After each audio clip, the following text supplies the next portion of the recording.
Hello, bachcho. So let's read the question given here. So the question here says, fungi are divided into 4 classes on the basis of कि fungi जो होता है वो divided होते हैं 4 classes में किसके बेसिस पे? क्या वो मॉर्फोलॉजी ऑफ द माइसिलियम के बेसिस पे, मोड ऑफ स्पोर फॉर्मेशन या फिर फ्रूटिंग बॉडीज या ऑल ऑफ द अबव? तो पहले अगर हम यहाँ पे देखें, हम देखेंगे कि इस क्वेश्चन में कौन सा की कॉन्सेप्ट फॉलो होता है। तो इस क्वेश्चन का की कॉन्सेप्ट होगा फंगल क्लासिफिकेशन, कि हम फंगी को यहाँ पे कैसे क्लासिफाई करते हैं।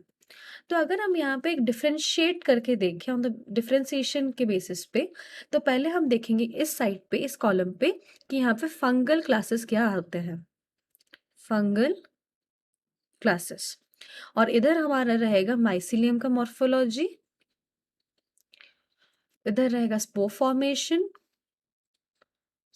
Formation and here is fruiting bodies. तो अगर हम यहाँ पे देखें, पहला फंगल क्लास जो हम देखेंगे दैट विल बी एस्कोमाइसिटिस। अगर एस्कोमाइसिटिस का हम लोग द टाइप ऑफ माइसेलियम देखें, उनका जो होता है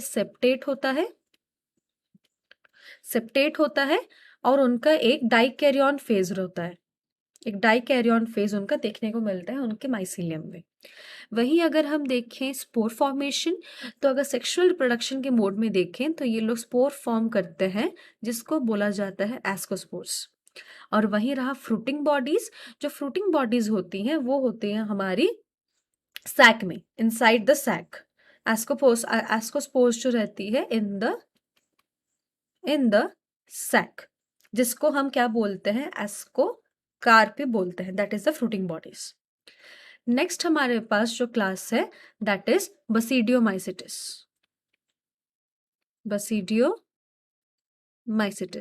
तो बसीडियोमाइसिटिस में हमको जो माइसेलियम देखने मिलता है वो भी क्या होता है ना, सेप्टेट होता है और उसका भी एक डाइकैरियोटिक फेज रहता है। लेकिन वहीं पे अगर हम उसका टाइप ऑफ स्पोर फॉर्मेशन देखें तो वो होता है इन बसीडियोस्पोर्स। मोड इज और the type of spores are basidiospores. और वहीं पे जो उनका जो फ्रूटिंग बॉडी होता है, जो बसीडियोस्पोर रहता है, वो किस में होता है, वो बसीडिया में होता है। It is contained in the cup shape basidia. Next हमारे पास जो क्लास है दैट इज फाइकोमाइसिटिस में जिस टाइप का हमको देखने मिलता है the kind of mycelium that is non septate and coenocytic. Non septate और सिनोसाइटिक माइसेलियम देखने मिलता है। और वही जो उनका टाइप ऑफ स्पोर होता है उसको हम बोलते हैं जाइगोस्पोर्स, जो कि एक स्पोर कप में प्रेजेंट रहता है। उसका कोई पर्टिकुलर नाम नहीं है लेकिन वो एक स्पोर कप में प्रेजेंट रहता है। और हमारे पास जो लास्ट क्लास है दैट इज ड्यूटेरोमाइसिटिस। और ड्यूटेरोमाइसिटिस का जो टाइप ऑफ हमारा जो टाइप ऑफ माइसेलियम होता है उसका कोई डिस्टिंक्ट माइसेलियम नहीं होता, वो वही हाईली ब्रांच्ड ही रहता है। This are just highly branched. और वही ड्यूटेरोमाइसिटिस का अगर हम स्पोर फॉर्मेशन देखें तो ड्यूटेरोमाइसिटिस में सेक्सुअल रिप्रोडक्शन जो है, ड्यूटेरोमाइसिटिस का sexual reproduction is not seen, इसीलिए उनका कोई भी टाइप का फ्रूटिंग बॉडीज भी प्रेजेंट नहीं होता।